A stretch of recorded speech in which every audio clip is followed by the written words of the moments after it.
proposta aqui é fazer a gente refletir, pensar. Eu mesma executei assim durante muito tempo a barra do balé sem entender por que eu estava fazendo aquele movimento, sem entender o que aquele movimento estava, querendo que eu desenvolvesse, que grupo muscular, por que eu estava executando aquilo na barra, para que eu estava... Aliás, você já parou para pensar nisso?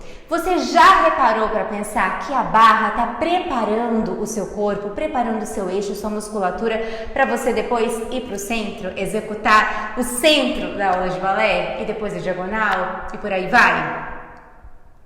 É uma coisa tão lógica, né? Mas no meu tempo a gente não pensava nisso. Ai, tem tanta coisa que a gente não pensa, né? Por exemplo, você já pensou na necessidade da gente trabalhar a dualidade do bailarino? Você já parou para pensar que o bailarino é um artista? Claro que tem toda essa performance de atleta, né?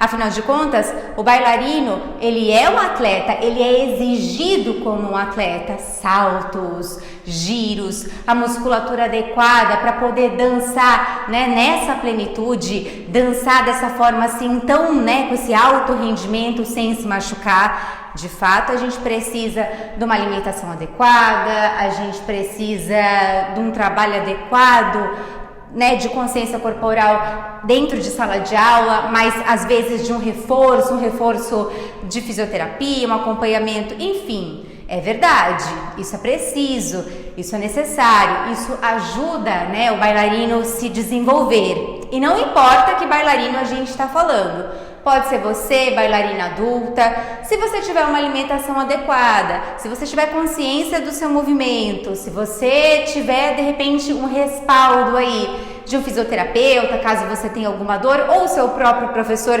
saiba te direcionar da melhor forma possível, com certeza você vai ter um desempenho em sala de aula e no palco, sim, porque você, bailarino adulto, tem que viver essa experiência do palco, porque é para isso que a gente faz aula, Claro que a gente faz aula pra gente, mas é importante a gente viver essa experiência do artístico, porque como eu disse, apesar do bailarino precisar ter, essa energia, esse conhecimento, que um atleta também tem do seu corpo, um bailarino é um artista.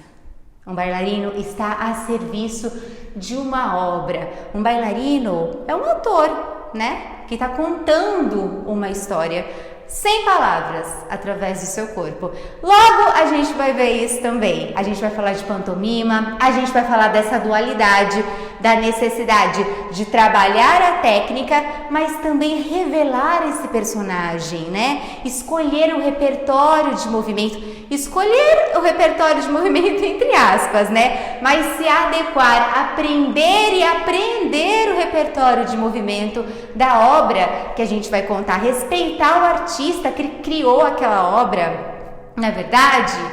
Muito bem, a gente vai falar disso, dessa necessidade da dualidade do bailarino, e a gente vai falar que dentro de sala de aula a gente também trabalha questões artísticas, musicalidade, expressão. Com as crianças também a gente pode trabalhar isso, Tudo muito mais lúdico, mas sem virar uma bagunça. Lembrando que a gente tem um objetivo técnico. A técnica, ela não é um luxo. Ela é algo que é importante para a limpeza, importante para a gente não se machucar. É gostoso a gente saber que aquela pessoa, aquele profissional, independentemente da área que ele atue, está apropriado do que ele está fazendo, não é?